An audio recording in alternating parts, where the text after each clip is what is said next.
Coffee. I Hi, everyone. do. Thanks for joining us this morning and welcome to Eye Openers.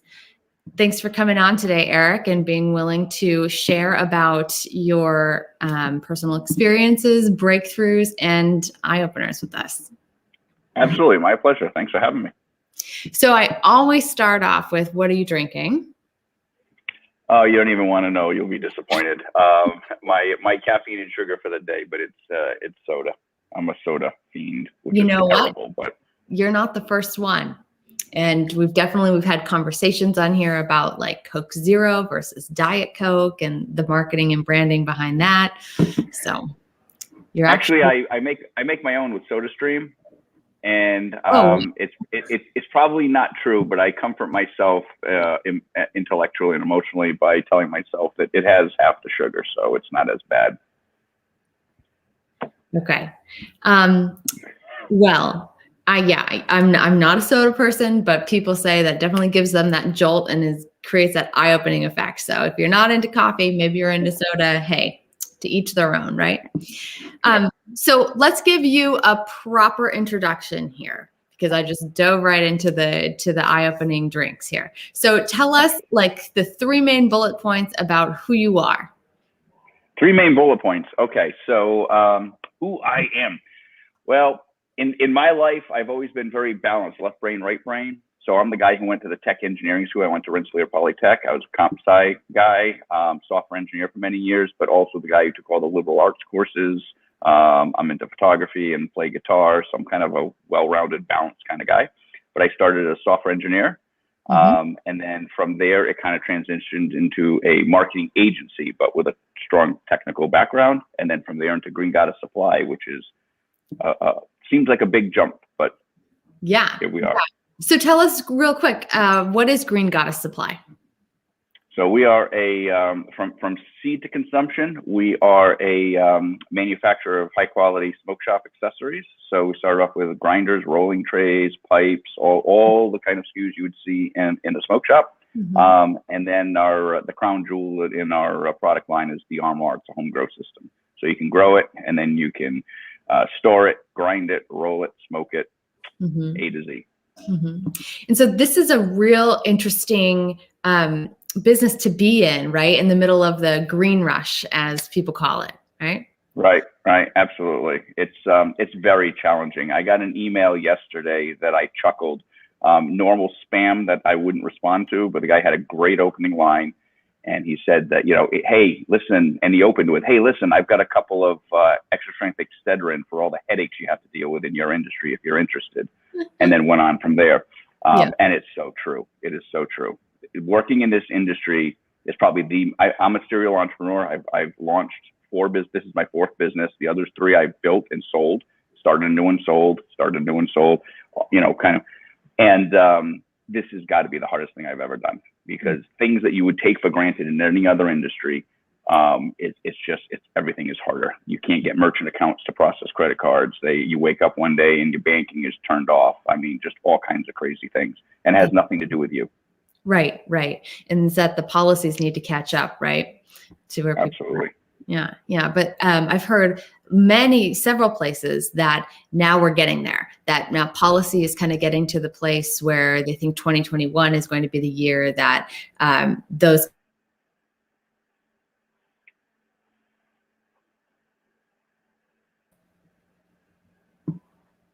Yep. Oh, you just froze, but you're back now. Yes, I do think 2021 is our turning point finally. Policy has been catching up. Things have been getting better, but better is not necessarily good. On a scale of 1 to 10, where business needs to be at maybe an 8 or 9 at least, and we started off at a 1. All right, yay, we're up to a 4, but it's still not an 8. It is getting better. But I think this is a watershed year, though. The fact that politics aside, but just the fact that the Democrats have taken over the Senate, the Democrats are willing to push through legalization. They've had the House for the last several years. They put through the Safe Banking Act, the MORE Act, all these different. There's like 3 or 4 different bills for allow banking in the cannabis industry, general legalization itself, but also all these other things like access to banking. And they've all passed in the House and went to the Senate to just sit and die and go nowhere. And Chuck Schumer has specifically said, I read about a week ago, he specifically said they're fast tracking all that now to get it done. So that would be huge for our industry. That would be huge. Awesome. So I particularly wanted to have you on because of your track record for starting businesses, building them, and then selling them. And I think that with that experience, you've definitely been through your fair share of maybe challenges, overcome them. And I'm certain that those have provided moments of insight or breakthrough for you. So absolutely. Let's dive into some of that. So I want to ask, what inspired you to start one of your businesses? I know that it's probably different for each one, but if you would say what business was most meaningful when you had that story of deciding to start? Sure. I started very young. I was that sort of prodigy thing. I started when literally software development and so forth when I was about 12 with my mom's college textbooks. Mom was not into software at all, but she went to, I grew up in Rhode Island, and she went to Rhode Island College for social work.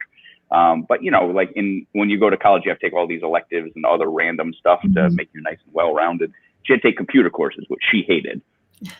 But I was just absolutely fascinated. I went with her one day, like I was off from school. She had to go into school and into the computer lab, and so I went with her, and I was just awestruck, like going in there. And this was back late 70s, early 80s. We're talking like big mainframe computers and stuff, and going into the computer center. And she had the deck full of cards, like punch cards that you feed into a mainframe. Like really old school. Yeah, real old school.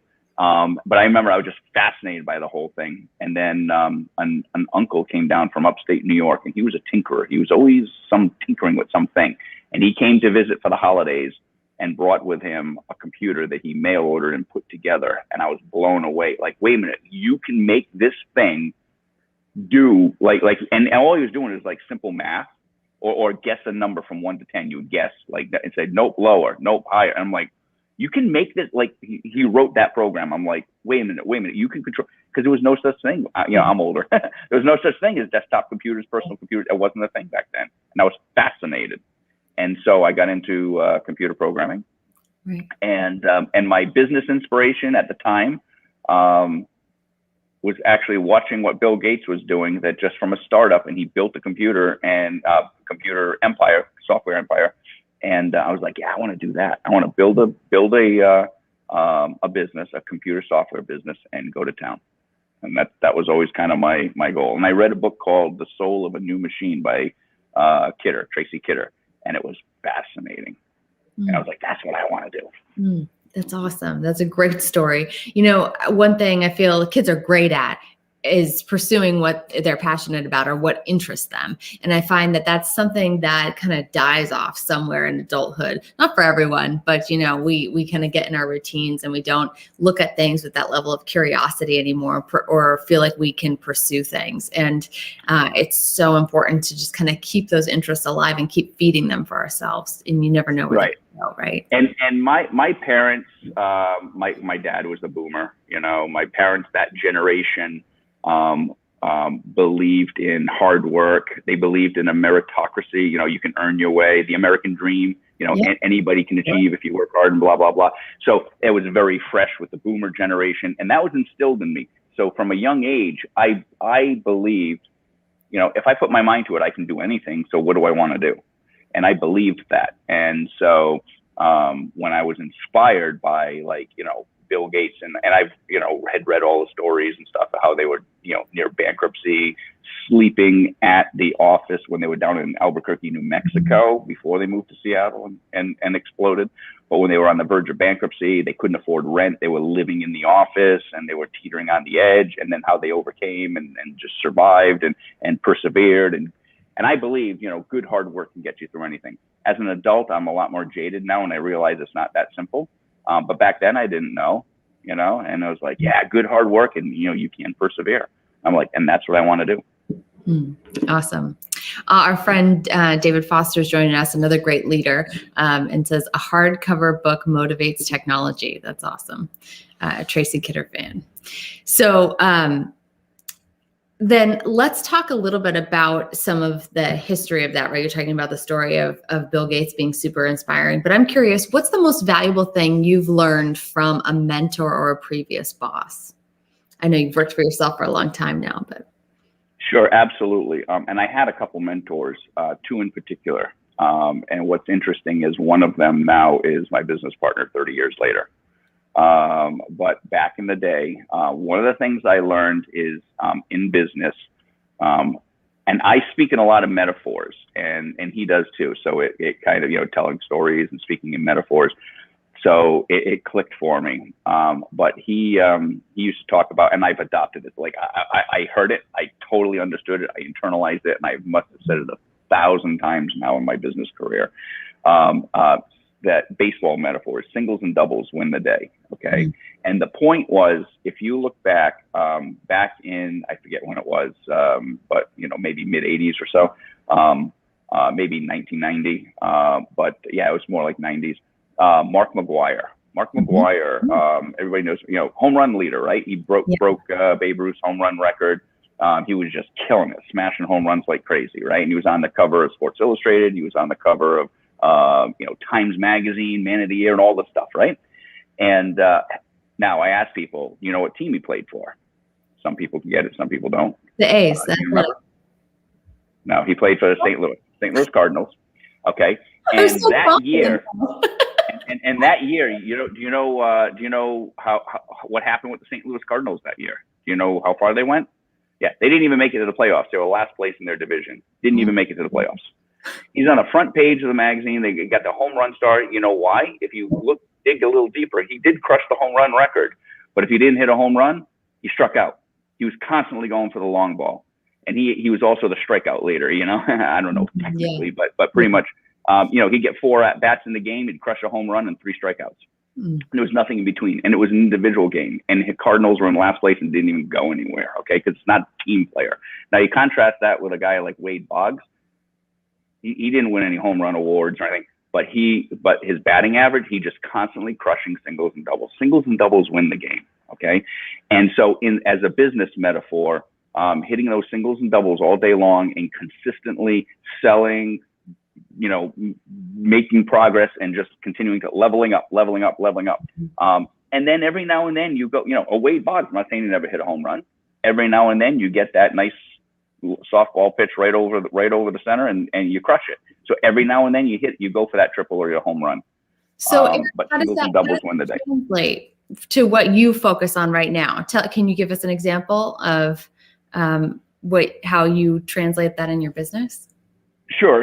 So what that means to me is making things happen, getting things done for real, concrete, real progress on a daily basis, selling, getting out there, meeting customers, building your base, building, it's from like sales perspective and from a marketing perspective, getting out there and spreading your wings, not necessarily constantly going for that, for the big, massive deals. You gotta feather some of that in there too.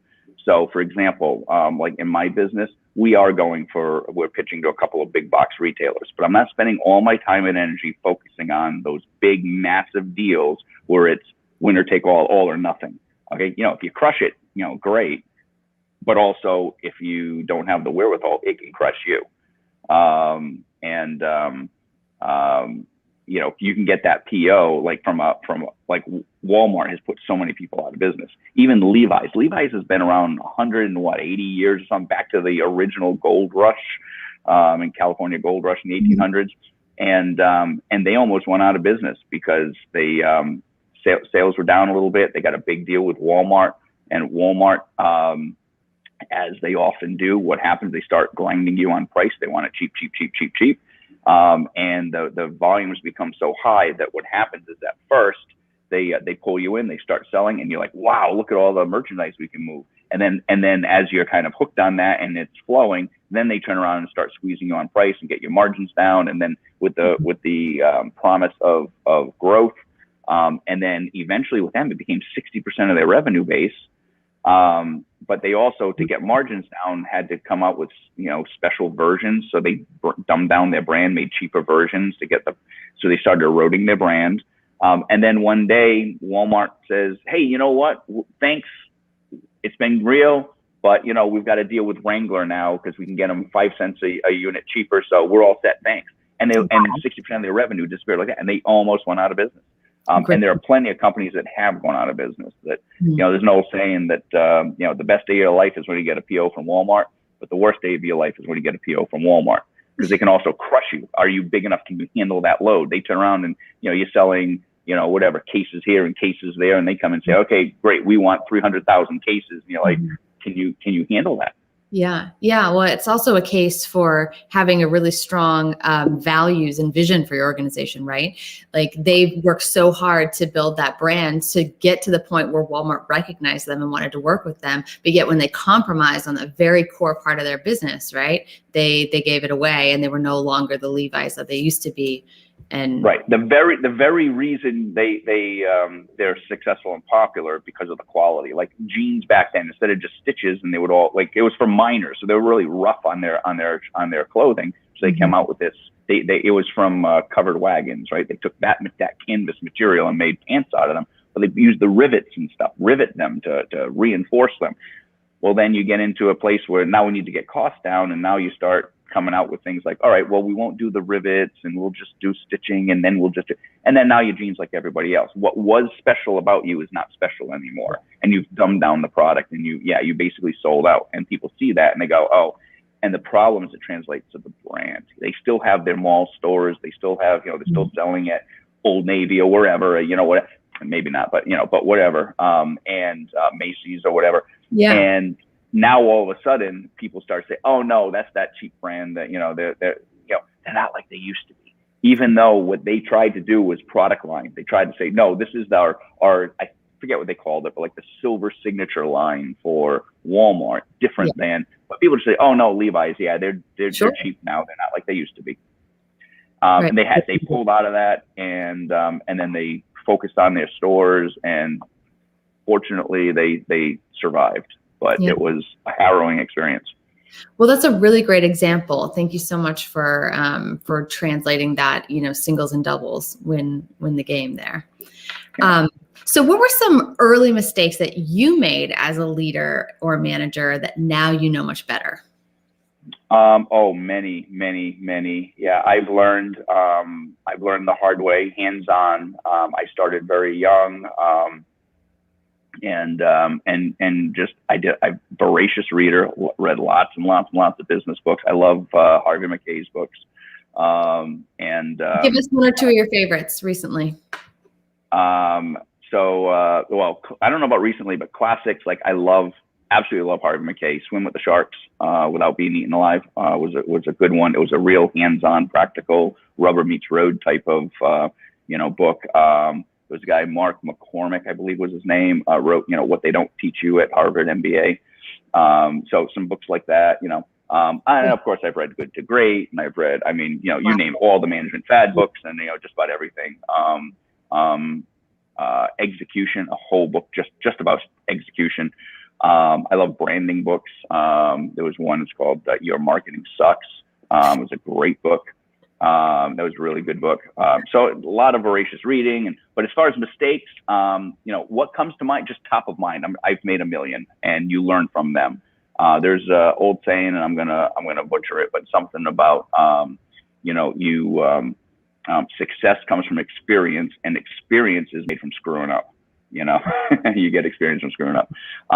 So that's not talked about enough. I mean, this is exactly why I'm bringing this up, and it's why I asked this question. And it's kind of the very point of this show is that so many leaders, and you've probably had this experience too, that they think that their problem is unique or just to them. And there's like some shame in sharing it, or there's some fear in sharing it, like, oh, I'm not actually qualified to run this business. I'm an imposter, you know, like people are going to find out. I don't want my team to know, right? And so a lot of leaders are suffering in silence. And we have this show so that we can have people on like you who have started 4 businesses, sold them, you know, and can say out loud, I've made a million mistakes. And that that success comes from experience, and experience is built on those failings, on trying something and having it not work out. But that's ultimately how you got to a place of success. So I just want to reiterate that for everyone watching, and just thank you for being willing to dive in and be vulnerable in that way. And so now that everyone remembers why we're here, you're about to share with us your mistakes. So one thing is probably my biggest mistake, and it's probably my biggest area of weakness personally, has been in personnel management, hiring and firings. The old, you can't fire fast enough and all that kind of stuff. And I'm a bleeding heart. And I've learned over the years and gotten, I just say screwed over. I don't know if I can say that on, but, so, for example, there was one egregious example. I had, when I was very young, I had some people, take advantage. There was one fellow, I absolutely never forget this story. One fellow was just it was a software engineer, a developer, and he wasn't getting anything done. And it was like no productivity, He was a relatively newer hire, had only been with me a few months. He was getting nothing done. I couldn't figure it out. I didn't know what the heck was going on. Like, how come nothing's getting, why is it, wasn't nothing getting done? And one day I go over and his door was closed, and I just walked in. Instead of knocking, I just walked in and found he was in his office, a door closed, and he was doing consulting on side projects. Like, no wonder nothing was getting done. He was double dipping. He was taking a salary from me while he was sitting there on my time, while I'm paying him, and doing side consulting projects and working on something completely different. And right then he had this whole he came to my office and had this whole breakdown, like, please. And I'm like, you're done, you're out, see ya, And he had this breakdown, and he started crying, literally crying a grown man crying in my office, and said, I'm so sorry. I've got a wife and I've got kids to feed. It's been really hard. He gave me this whole sob story. It's been really hard making ends meet. My wife got pregnant again. We're a 2-income family because I've already got 17 kids, whatever it was. I've got 3 kids, whatever. And we're trying to make ends meet and all this stuff. And now she got pregnant again, so she's not working, and the money's tight. I'm just doing what I can to survive. And blah, blah. I promise it'll never happen again. Please don't fire me. Please don't fire me. I'll be better. I'll be better. I'll be better. And this whole sob story. And I said, and I was a bleeding heart. And this was the first time I had ever done this. And I've never done it since, obviously. But I had fired him on the spot. You're done. Out, pack your shit. You're gone. All right. And instead I went, okay, we'll put you on probation. I'll give you a second chance. I gave a second chance. And 2 weeks later, he came in and gave me his notice.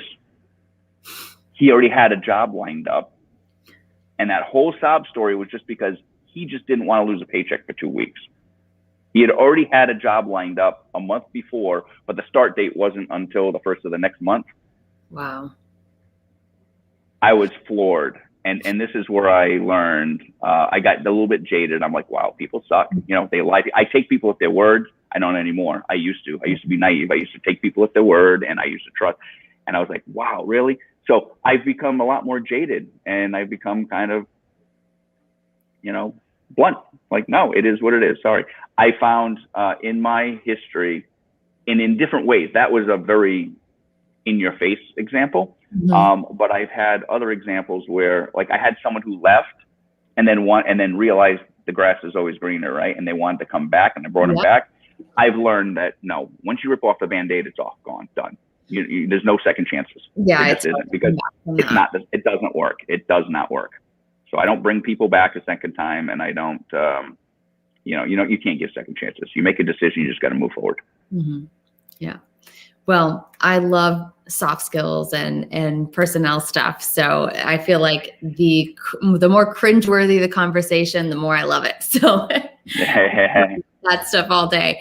But I want the audience to get a chance to hear about some pivotal insights or breakthroughs that change the way you lead or think about business and life. Okay, so a pivotal breakthrough. There's so many. Where do you start? Just the first thing that comes to mind, I'm not saying it's the best example, but the first thing that comes to mind is managing by numbers. Managing by numbers. Having a breakthrough for me was having really good, clear accounting which is actually kind of a whole funny other side story in and of itself. But having good, clear accounting, being able to just push a button, have real time, up to date, all your income, your expenses, having everything up to date, so you can literally at any point push a button and pull numbers on your P&Ls and that sort of thing. Which, now I'm a software engineer, I come from the software side, and most businesses are started by, and this is another kind of pivotal understanding, is the concept of anybody through another book, if you've read the E-Myth, the Entrepreneur Myth. So the E-Myth is a great example too. Just because you've started a new business, everyone's like, oh, go Billy, the entrepreneur of the family. No, he's a small business owner. He's not an entrepreneur. An entrepreneur is a visionary. But just because you started a small business doesn't make you an entrepreneur. It makes you a small business owner. And that just because you're a great bricklayer doesn't mean you're going to be great at running a company that lays bricks. Or if you're a good widget maker, doesn't mean you're going to be great at running a company that makes great widgets. That's right. And a lot of time, just because I love widgets, so I'm going to, good advice is do something you love. That is good advice. But just because you love making widgets doesn't mean you're going to love running a business that makes widgets.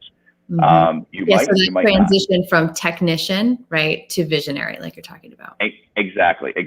So that's a tough jump, but it's managing by the numbers. So now if you're that technician and you love making widgets, like I'm a software engineer, I love programming, doesn't mean I'm going to necessarily be great at running a company and managing a business that sells software. And that transition from being great at the craft, like you're a great pie maker, and that was from the E-Myth, you're a great pie maker, doesn't mean that you're great at and your first go-to isn't going to be about let me pull my P&L. You're going to be focused on my pie fillings, and do I have blueberry, and is this blueberry pie filling better than that blueberry pie filling, and the crusts, and you might be all into the ovens, and and the execution of that art, if you will. Mm-hmm. But that doesn't make you. So an epiphany for me was leading by numbers. Numbers don't lie, and that when you actually know your numbers, and you can, you might think something, but when you look at the numbers, realize. Good comment from David. That sometimes when you see the numbers in black and white, it's not what you thought. Like, wow, really? I thought this. Gee, I thought and this came up the other day. Actually, even in our own business, some things have changed. Last time I looked at the numbers and blah blah blah blah blah. I thought one thing, but some of the numbers have changed now as we've grown. Our early audience was of one demographic, but as we've grown, it's kind of expanded and shifted, and we get bigger numbers. Mm-hmm. And the numbers don't lie. You might think something, but you look at them, and it gives you. I've gotten tremendous insight by looking at things, going, "Wait a second, it might seem contrarian, counterintuitive, but actually, if we do this, this, and this, and this is actually going to lead to better profits, or blah blah blah, and this is what we need to do." Yeah.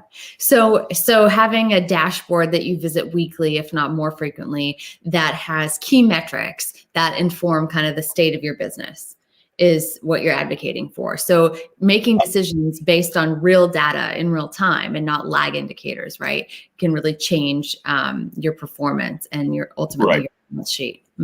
Right. Like I had to, I started off as a software geek, and I'm not an accounting guy. I hate accounting.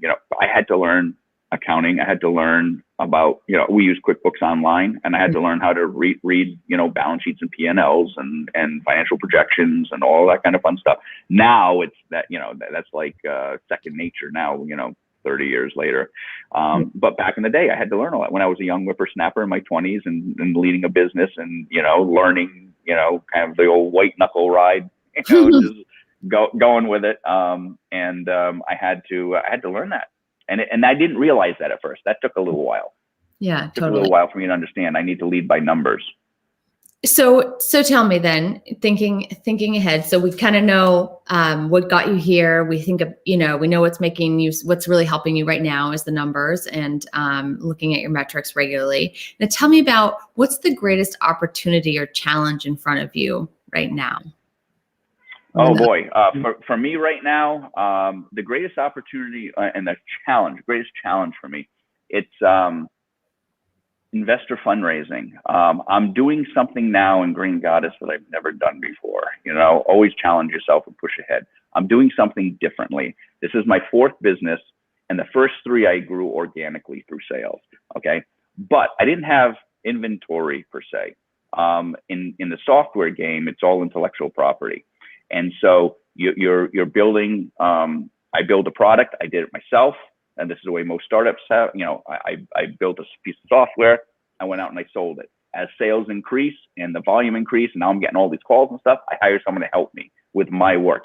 And this was actually a pivotal thing. My cousin is an architect, and he said this one day. He came into work, and he's a little older than me. So when I was first just starting off, he was already in business. So like watching him and seeing, and he made the comment one day that he came in and one of his employees, he was busy. He said, "Hey, can you do this? Can you do that?" And the guy was like, all put out. Like, "I need you to do this." And he's like, "Yeah, I have all my own work to do. Now I have to do yours too." And he stopped and he looked at him and he said, "It's all my work. I hire you to help me with it." Mm. And it was a pivotal moment for me because I was like, and I was thinking of that. Yeah, like, in a company, you have your thing to do. He has his thing to do. She has her thing to do. I have my thing to do. We all have our own work to do. Yeah. And he was like, "It's all my work. I hire you to help me with it. I'm asking you to do this instead of that now today because that's what can help me." Yeah. And it was a different way of thinking. I'm like, yeah, that's that makes a lot of sense. It was a different way of thinking about it. And so it's all when you're the founder and you're the starter, it's all your work. You have all these things anyway. I think you get the point. Yeah. So just so I understand, just to make sure that the greatest opportunity or challenge in front of you right now is understanding, yes, that's all my work, but the better that I can lead and manage, the more successful this business can be. No, sorry. And I apologize. I went a little off track. So the biggest challenge that I have right now is investing in fundraising. Because what I was saying is the other three, it was all my work, right? So I hired people to help me with this, and I grew organically. I'm sorry, I didn't finish my thought. I grew organically. Okay. So then as we would grow, now I have help, so I can have freed me up to more time to spend developing more software products, and then we sell, and then sales grow, but now it's more and more. And I would hire people, and I would just level up as sales would go. What I'm doing now is completely different. We're building a product, and it takes a lot of capital to go off and build at a factory, build these. I mean, and I'm talking like $250,000 to do a production run, and then warehousing and infrastructure to then store all those products. I have to invest all that money up front in order to go and sell it afterwards. Yep. So I can't even start selling until all that stuff is paid for, built, and sitting in the warehouse. That's also paid for and rent and all that. So you need a lot more cash up front. So instead of just something that I can build organically, it's been fun. We've been doing investment. And anybody, if you've never done it before, you think, oh, I go get some investment money and then I go do my thing. The reality is you never stop fundraising. Like when you're in this kind of a mode, like you get some money, you put it in, and then now, you get some small angel, maybe it's like a couple $100,000 gets you to the first level. Then it's $1 million investment gets you to the next level. Then a few years later, it's a $5 million investment gets you to the next level. Then and you're just leveling up. And it's a very different way of running a business. But when we're trying to run a business now, we're trying to build like a like $100 to $200 million a year type business. It's very different than a small entrepreneurial thing. And it's a very different approach. And that's been a challenge to me. Awesome. Awesome. It sounds like a change in the typical way you think about business, change in your mindset about how you're approaching things. Very interesting, very exciting. Cool. Yeah, it's very different. It's very different. Now, the one mistake, if you want to call it a mistake, the one or unfortunate situation is that I've taken on tackling this new challenge in this new market where everything is so much harder to begin with. So I'm facing a double challenge I've been working through, and we're making progress and it's growing. And it's all going in the right direction, but it hasn't been easy. And it sounds like you're the guy to do it. So I would not have done this 30 years ago. Well, hey, it has been a real pleasure getting to hear your history, what's brought you here, a few key resources, some mantras that you have used and continue to use today. I really appreciate you taking the time to be here and share this with the audience. Absolutely. Well, thanks for having me on. How can people find you if they're interested in your products or just learning more about you or reaching out or maybe investing? Sure, absolutely. Yeah, there you go. So our company website, Green Goddess Supply, www.greengoddesssupply.com, all spelled out. And that has a whole line of smoking accessories and so forth. And then I'm personally Eric, ERIC, at greengoddesssupply.com is my email. So certainly anybody who wants to get involved with the Armoire or personal home grow system or anything else, give me a call or, send me an email. Awesome. All right. Well, you stay on with me for a minute, but I'm going to say goodbye to everybody who has joined us. I really appreciate the comments. They're going to keep coming after this live segment. If you have a question for myself, need to get in touch with Eric, just reach out. And until next time, guys, see you soon.